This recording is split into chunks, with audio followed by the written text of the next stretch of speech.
bow and worship you.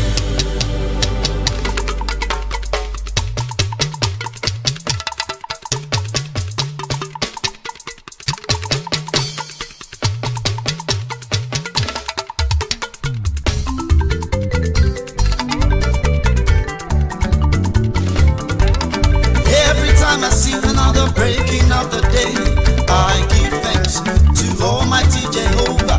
Every time I see that nightfall is approaching, it reminds me that one day we'll go back to the place where we've come from, to meet with our Creator.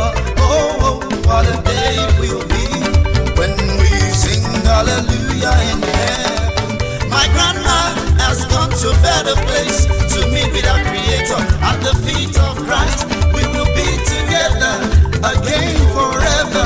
One day, that day will come. Oh, Iya Gatilo,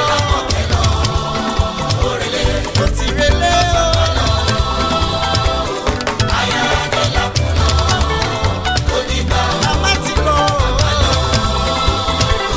Olo, Sọ́jọ́ Jésù. Ayewa Adelakun, Odiba.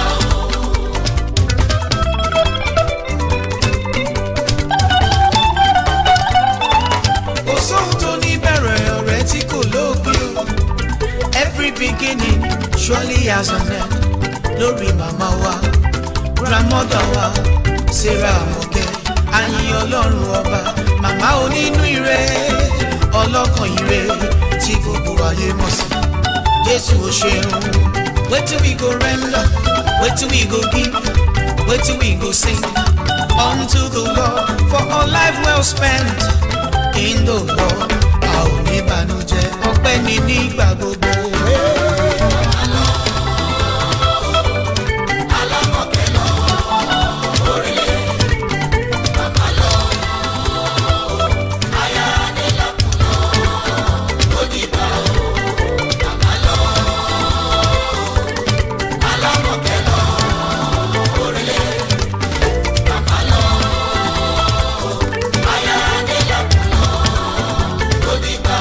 Oore tí Jésù ṣe láyé wa kó, ó yẹ ká jùmọ̀ Olúwaga.